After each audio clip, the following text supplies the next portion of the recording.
Hello everyone, welcome back to my new blog. তো আমি এখন থেকে আমার ব্লগটা স্টার্ট করেছি।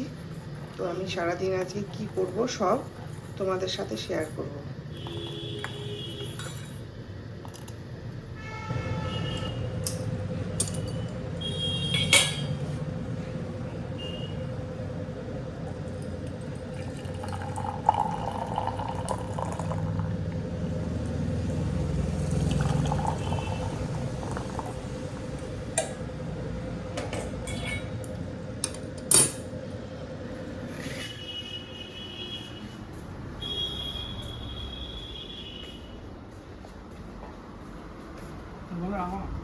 চা চলে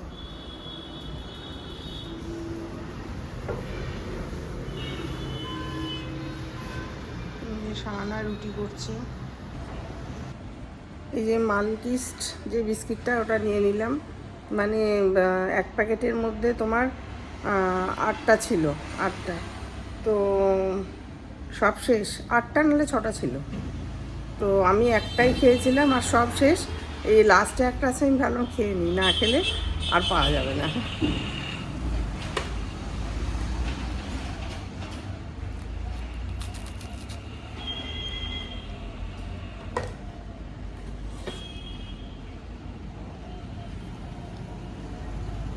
তো আমার চা খাওয়া কমপ্লিট।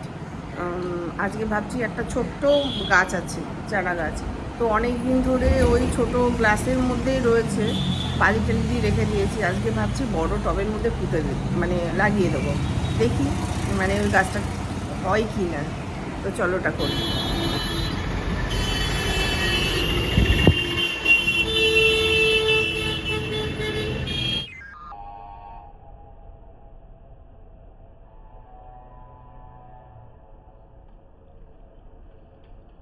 এটা বোঝা যাচ্ছে না কি গাছ, মনে হচ্ছে কাগজ ফুলের গাছ হতে পারে, দেখি কি হয়। আজকে দুপুরের মেনুতে হবে তোমার পনির। দেখি পনিরটা কিভাবে রান্না করা যায়। রোস্ট হয়, রোস্ট করব, নাহলে একটু গ্রেভি করে রান্না করব।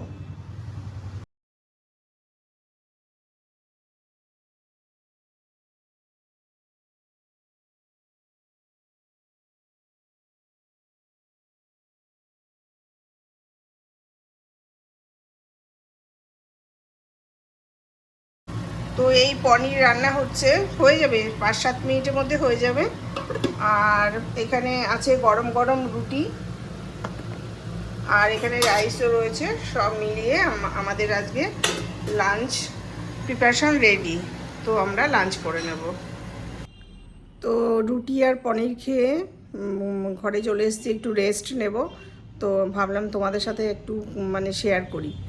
তো পনিরটা এত ভালো ছিল, এটা কান্ট্রি ডিলাইটের পনির। তো আমি 3 প্যাকেট নিয়েছিলাম। একদম পুরো রান্না করে খেলাম। ওতে তো কাজু কিশমিশ তারপরে ঘি সবই দেওয়া হয়েছিল, গ্রেভি করে তোমাদের তো দেখালাম। তো পুরো মানে ভাপা সন্দেশ এরকম টাইপের মনে হচ্ছে খেয়ে। খুব ভাল লাগলো। তো এমনি তো নর্মাল যখন হয়তো হঠাৎ করে করা হয়, তো তখন তো আমুলের পনিরটা দোকান থেকে কিনে নিয়ে রান্না করি। কিন্তু এই কান্ট্রি ডিলাইটের পনিরটা এত ভালো লাগলো। আমরা দুধটাও নিচ্ছি, প্রায় 2 মাস হয়ে গেল দুধটাও নিচ্ছি। তো ভাবলাম দেখি পনিরটা অর্ডার করে। দারুণ দারুণ। তো চলো, খাওয়াও কমপ্লিট হয়ে গেছে, তোমাদের সাথে শেয়ারও করলাম। এবার একটু রেস্ট নিয়ে নিই। তারপরে সন্ধেবেলায়, মানে সন্ধ্যের একটু আগেই ভাবছি একটু পার্লারে যাব। দেখি কি হয়।